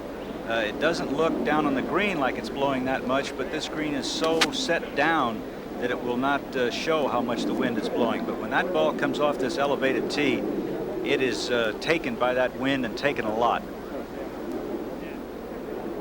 Rossi, the pin today is cut only 5 steps from the center of the green to the hole, and with both of these players left to right ball strikers, I think the wind's going to be a big factor here, don't you? Well, yeah, if they play it from left to right, Jerry, they just have to start it quite a bit left because the wind is going to blow it. And the wind now is turned around a little and is coming into the face of the players. Jerry, is the pin set similar to the par 3 13th? Pretty much so, Roger. This is actually a little different green. Of course, the hazard in front of this green is the water, which is much more treacherous than a bunker. But this green has so much slope. The pin is more towards the most severe portion of the front of the green, and if a ball hits short of this flagstick and has any spin on it, it's going to come off the green, no question. But we saw yesterday Billy Ray Brown fly it to the back of the green and spin it back and nearly make a 1. A different club today, though. Now he can afford to be aggressive. If he hits a good shot here, there'll be a lot of pressure on Mike.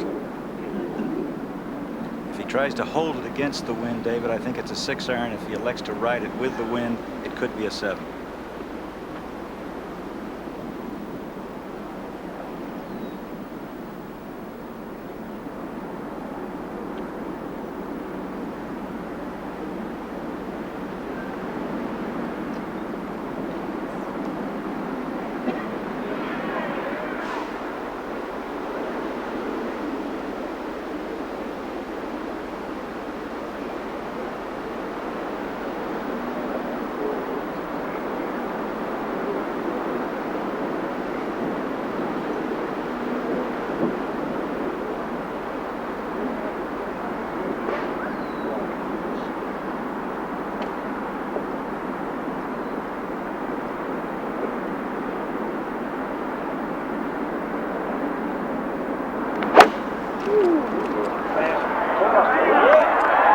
That ball needs to get up.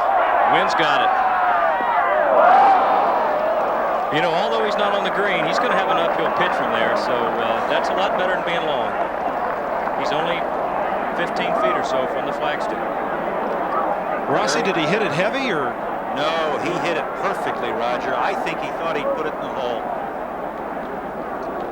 Wind swirling a little bit more up here, David. It's starting to blow.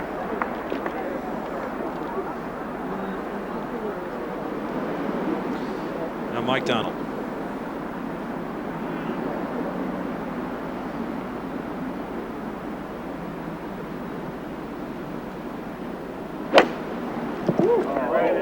This shot a little bit lower, should be a little deeper into the green. Just the right distance. That is strong.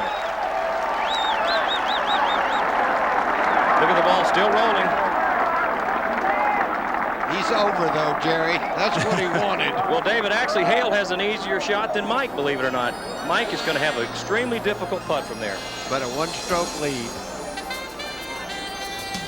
Hale Irwin and Mike Donald come to the green at 17.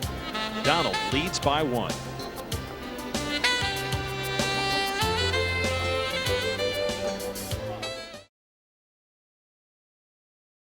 Irwin in a playoff for the 1990 United States Open Golf Championship at Medinah have made it to 17. Donald leads by 1, and we want to remind you stations along the line that after the tee shots at 18, we'll be giving you a station break after the tee shots at 18. Now, Hale Irwin, his second shot.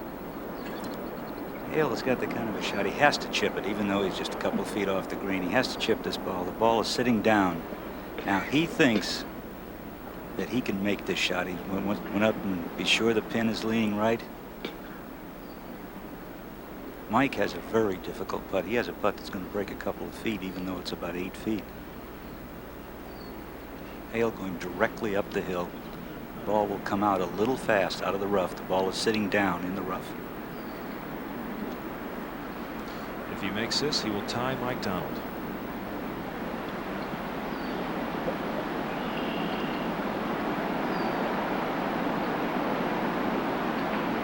Do it!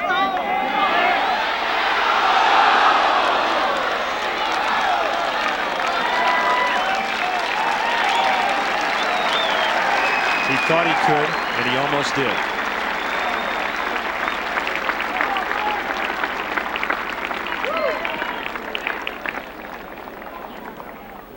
And just the one-handed stroking in. And Hale Irwin has made his 3 at 17. You can see how much this putt is going to break when you see Mike Donald repairing some ball marks about 2 or 3 feet to the right of the hole. He cannot let this putt get away to the left. He has to hit it high. If it gets away to the left, it could go 5 or 6 feet down below the hole.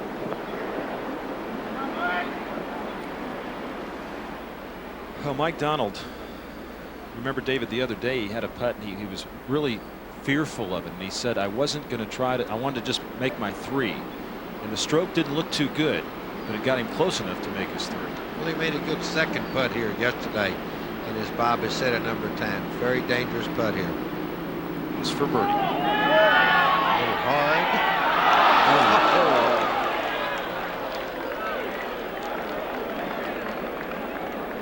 That just ran around the hole. Well, that just shows you how much break there is there. Very hard to tell on television, the slope that's there. I think that was a real good stroke, David. I really do. A lot better than the one yesterday. Now this for par and a 1-shot lead going to 18.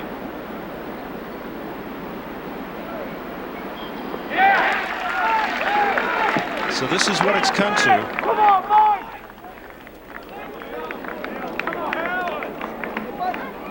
As these two players make their way to the 90th hole they will have played this week in the United States Open Championship. The 90th Open and the 90th hole. 18, 440-yard par 4. And I think a well-designed golf hole, a better finishing hole than the one that they had before. One of the new holes here at Medinah, fairway bunker there is in play. You say fairway bunker, it's in the rough, but a slight dog leg to the left, has plenty of length. Keep the drive out to the right a little bit, helps your entry into the green. Pin today, 21 feet from the right side of the green, 72 feet deep from the front of the green. Good par 4. Seen a lot of wonderful shots hit on this particular hole this week. Here's a hole where the rain made this hole harder this week because it was playing quite short before we got the rain on Wednesday and on Saturday night. Then the third most difficult hole this week is Hale Irwin is on the tee at 18. He's played this hole in 2 under with birdies the first day and then yesterday.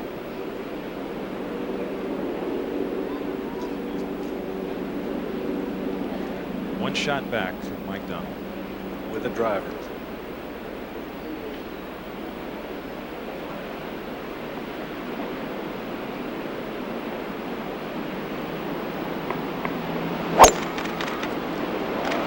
Ball started low down the left side and fading right in the middle of the fairway.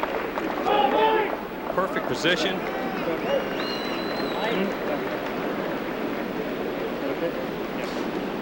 and pretty good distance on that drive. Grant Spaeth, the USGA president. Avid golfer himself. Good player. Fun to play with. Now Mike Donald. He's going to drive with that shallow face driver. It actually has the loft of a 2-wood. It's the one he's been driving with most of the time. In fact, all but maybe 8 or 9 holes in this championship.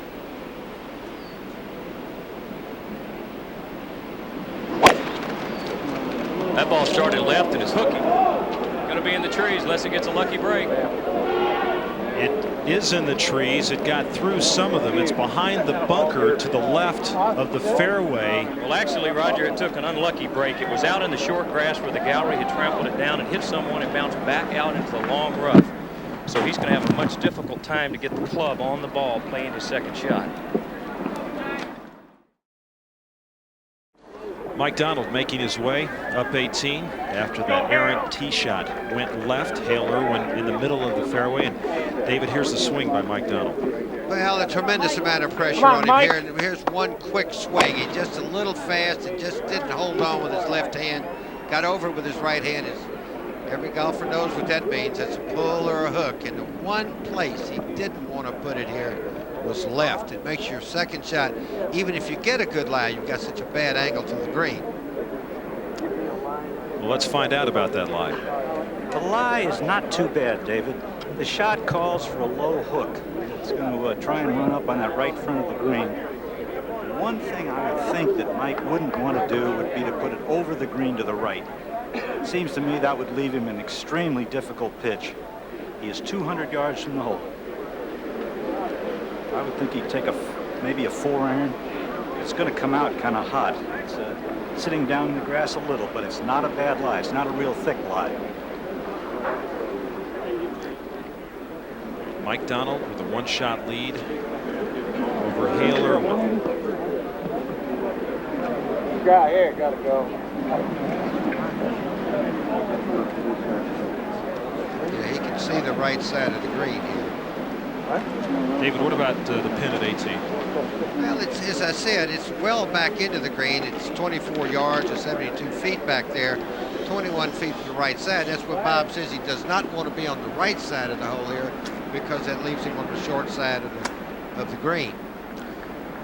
Remember, Lou Graham hit a terrific shot in the playoff against John Mahaffey at 18. Not exact same spot, but similar on the left side of a different 18th hole. As that's going to roll up and jump in the bunker. Oh, he's put it in the bunker on the green side left.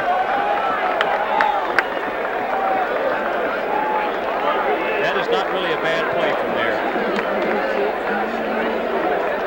See, I saw him ask his caddy, is that the bunker? Because I'm sure the people closed in front of him, and he did not see where it finished. David, the advantage he has in the bunker is that he will not have to contend with the big knob that's just short and right of the flag. He'll be able to throw a bunker shot just up to the flag without that problem. Hale Irwin is 175 yards from the flag. The big flag pole with the flags on it, the wind whipping out of the left, blowing very strong.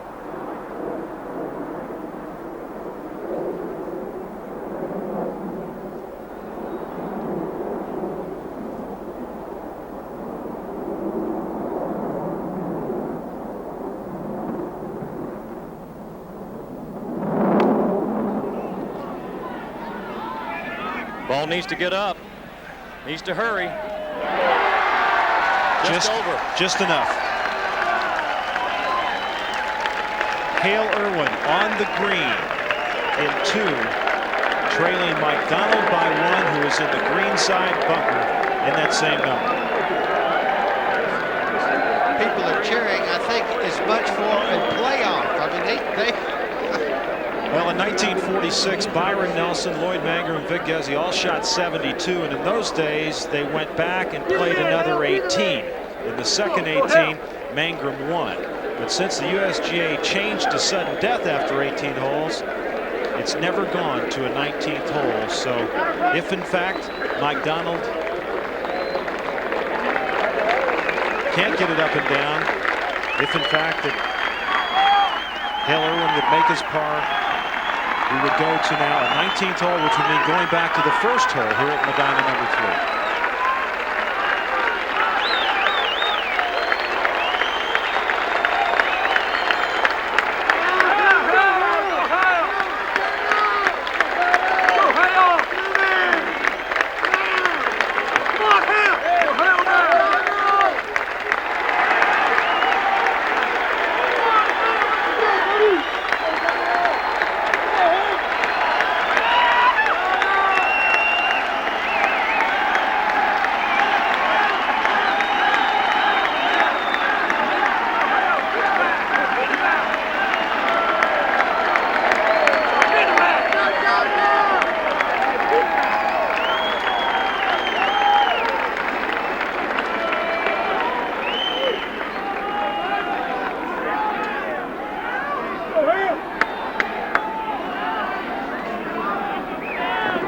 Hale Irwin has made that walk before. Let's go back. This is the response of his reaction. That's Chris Schenkel. That's going to make your heart beat faster. That's right. Speaking of that, there's just a lot of hard physicians, doctors. Drs. Cosgrove and Dr. Irving and Dr. Ron Granson, who headed a great staff here. But the first two are Hendersonville, Noah Spezler by 2. Now, Mike Donald. Third shot. Go! Hit right into that hill.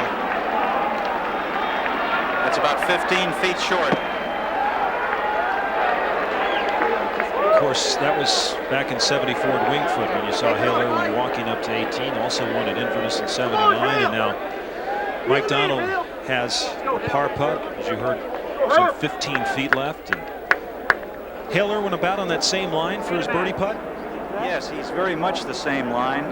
Hale's about 25 feet. That was a beautiful shot, Dave, that Hale hit in here, his second shot.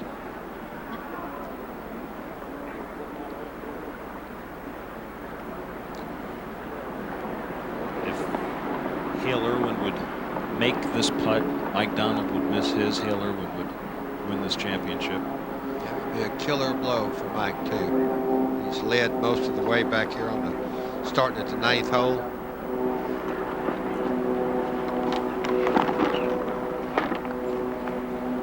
Huge gallery around 18 here at Medinah. And no one's ever won the Open just 3 times. The guys that have won have either won twice like Hale or 4 times like Hogan and Nicklaus and Jones. This for birdie at 18 for Hale Irwin.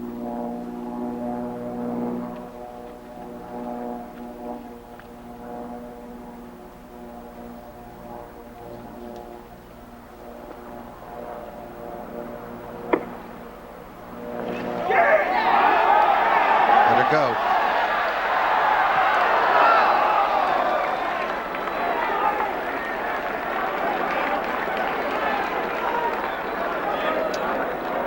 Putt looked like it went a little left, did it not? Yeah, it did, Bob. Here. Hale will mark. Hale's going to putt out, Roger. Okay, Bob. This for par now.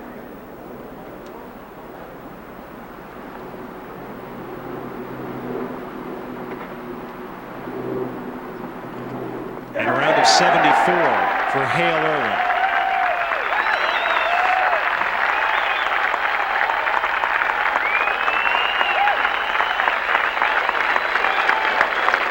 So it's come to this.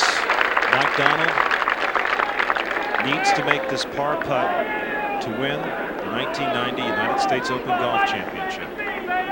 If he doesn't make bogey, we go to the 19th hole, and then Pearl Donald, Mike's mother.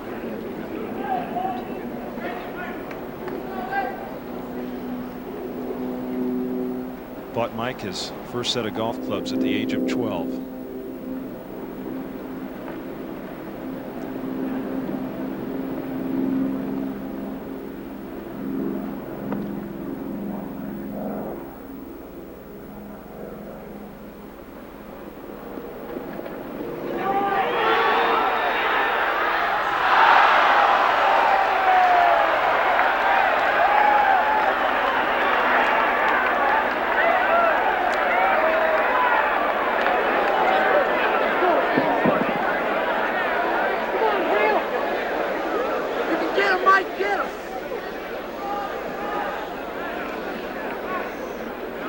So now Mike Donald needing this putt to continue this playoff.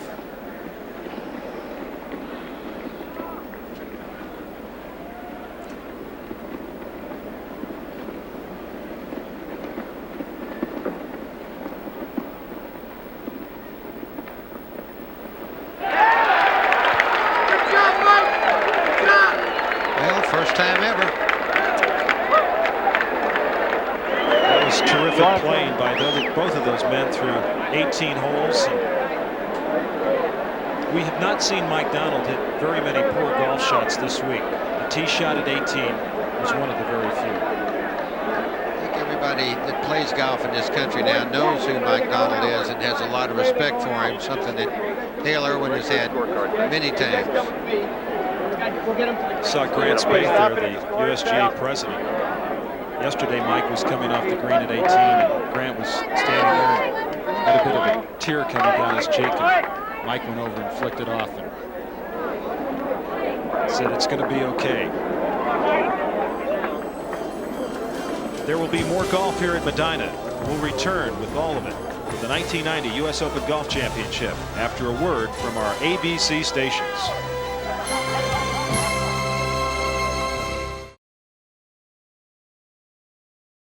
We're back at Medinah. You're looking at the first tee here at Medinah number 3. Mike Donald and Hale Irwin even through 18 holes of their playoff. Now go to sudden death here to decide the 1990 United States Open Golf Championship.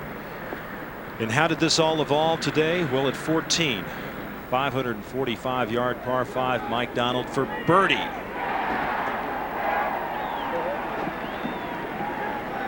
That put Mike at +1. And Hale Irwin also at 14 for birdie. This would get him to +3 and stays 2 shots back. Now at 16 for Hale Irwin, the difficult par 4, over 200 yards away. His second shot. Might be the long iron of his life. He's 3 over par at this point.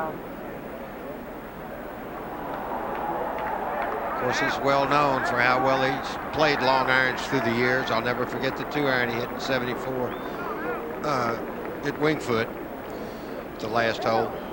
And then Hale Irwin on the green at 16, this for birdie. And that would get him to +2. Mike Donald at 16 would make par to remain at +1. Mike Donald would have the 1-shot lead going to 18, but Donald would make bogey. Irwin made his par, and now we go to the 91st hole of his 90th United States Open Golf Championship. Frank Hannigan, let's ask you right now, does the honor stay the same? What else do the players need to do before they get set for this sudden death? Well, actually, what Grant Spaeth, the president, is doing is having them check their scorecards for the 18 holes. Since this is stroke play, you know, even though it feels like a match to us, it's technically stroke play. So they have to check their cards, sign them, and have them countersigned. That's what he's having them do. But as far as the honor is concerned, since Irwin had the lowest score on the last hole, the honor will be his on the first extra hole. The first hole is a 385-yard par 4. Just 2 par 4s under 400 yards here, David. It's a good little starting hole. Of course, today at this point it's not a starting hole. Very narrow driving area. The fairway slopes from right to left there, and as we say so often in the Open, very important to keep your drive in the fairway here. A hole that Mike Donald has birdied Sunday, made a 3, and birdied it, well, as a matter of fact, birdied it 3 straight times. Saturday, Sunday, and the first hole of the playoff. And this was Mike Donald's second shot earlier today here at the first hole. Today and yesterday, David hit it very close here at the first hole. He's done everything you need to do to win the Open, just hasn't won it yet. Of course, so has Hale. Done everything you've needed to do. And this is the birdie putt at the first hole for Mike Donald. He parred this hole on Thursday and Friday, as David mentioned, has birdied it the last 3 times. Hale Irwin parred it the first day, made birdie on Friday, bogeyed it on Saturday, and parred it yesterday and earlier today. Hale has a 3-wood there, some kind of fairway wood. And this is the playoff comparison. Fairways hit, Donald 11, Irwin 8. Greens hit 12 and 12, putts 32 and 31. only surprising stat there is that Hale didn't hit as many fairways as Mike Donald did, because he's well known for his straight driving. This is a 3-wood, David. You were right.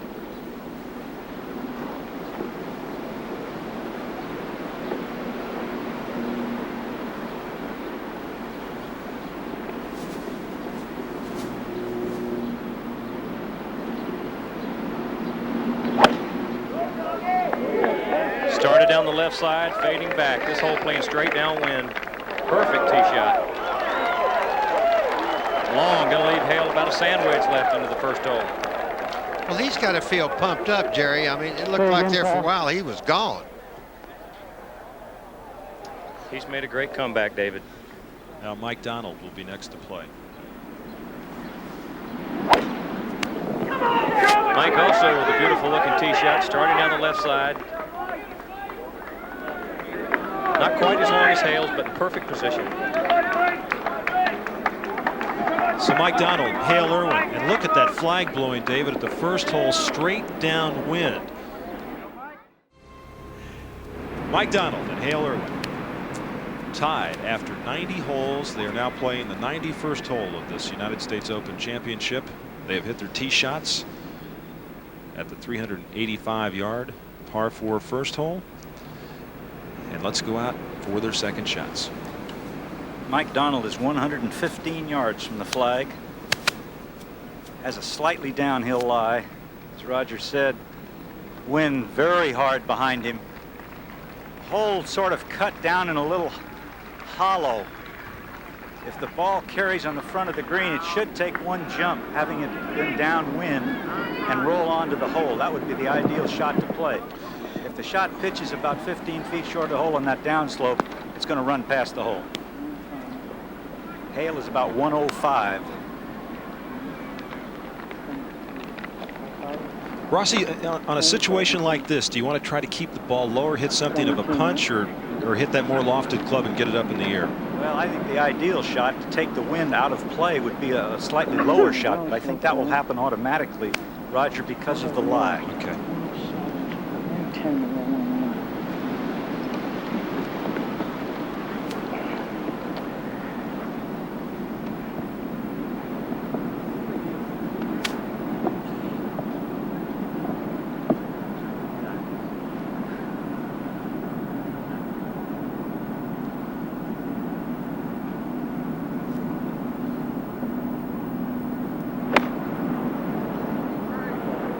Started just right of the flag. Needs to take that big hop. Checked out. And didn't. It's a difficult putt from there.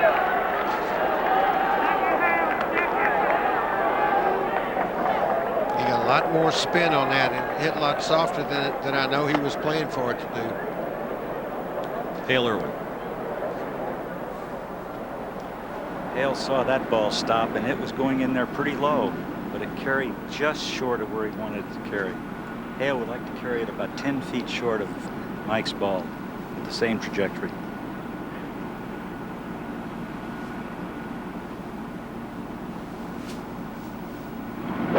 He's gone the other way. He's gone with it way up in the air. That ball's going to get all the way back to the flag with some spin on it. Leaves himself a perfect uphill putt from about 8 feet.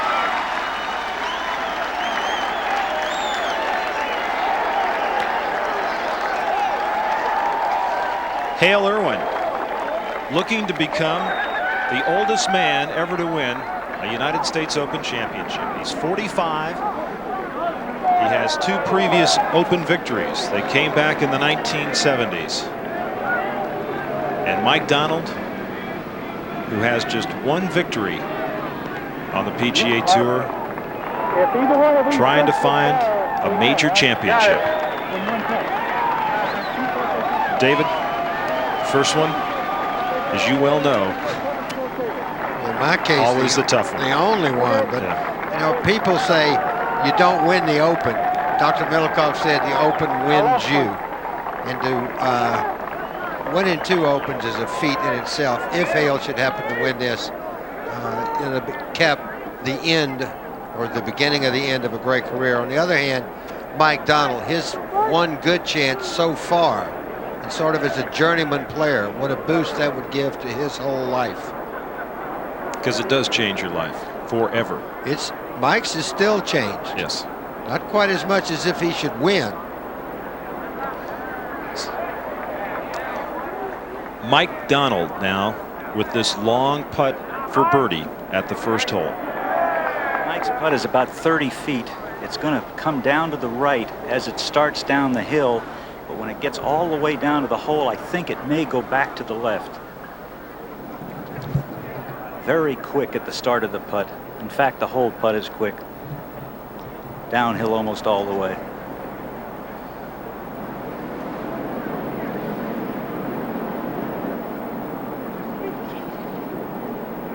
Bob, did you notice at all if the greens got any quicker as the day went on, with the wind picking up and staying pretty constant throughout the afternoon? Well, I think the greens have stayed pretty constant, even though the wind has blown, Roger. I don't think they're any quicker now than when they started.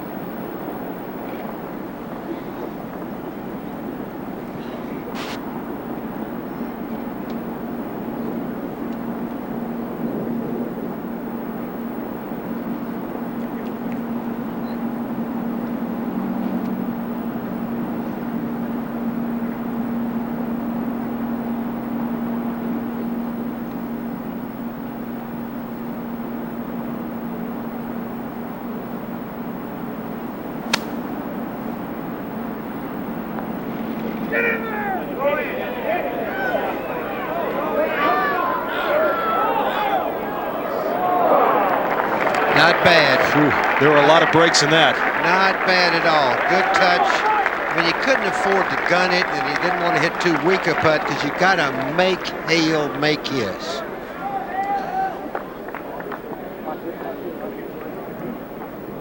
So Hale Irwin, after watching Mike Donald, will go over and place his ball, and he has this putt for birdie to win the 1990 United States Open champion. In the process, become the oldest man to win it, and also the first man to win in this playoff format, the sudden death playoff format. Hale's about 8 feet coming up the hill.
Hale Irwin, his wife Sally, his daughter Becky, the winner of the 1990 United States Open Championship. And let's go to Bob Rosberg. Mike, you can't feel anything but a winner. You played beautifully. Well, it was a great week. I'm a little disappointed with the bogey at 18. With the putt, I gave a good chance. You know, I got a lot of friends back home that sent telegrams, and some of them flew up here, and it's just great to have friends and to be able to play this great game of golf. Mike, I know you'll be good in the morning. It'll take some time, but great playing. Well, thank you. Appreciate it, Bob. Hale, your third one. This feel any differently than any of the others? Rossi, I don't know if I'm ready for this. It's great. A lot of emotion right now. A lot of tension. You know, Mike gave me a chance. God bless him. I almost wish he'd have won. He's a great guy, and I'm just having a hard time right now. Hale, the putt you made at 12 was a big one for the bogey. Maybe that's the one that kept you going. Well, 12 was, yeah, but 14, you know, when he made the birdie at 14, and I made mine to stay with him. Of course, the the 2-iron at 16 and the putt. That had to be the best of the week right there. But I just kind of, I had to keep pecking away. It was not a good day, but if I could just stay there and, well, it's great. A three-time champion, great going. Thank you. Congratulations. Thank you. Now let's go back to Roger Twibel. Thank you very much, Bob. And this was Hale Irwin for birdie on the 19th hole of this Monday for the United States Open Championship. He is now a 3-time Open winner and the oldest man ever to win that title. For Dave Marr, Bob Rosberg, and Jerry Pate, Frank Hannigan, I'm Roger Twibel. Thanks for being with us at this 1990 United States Open.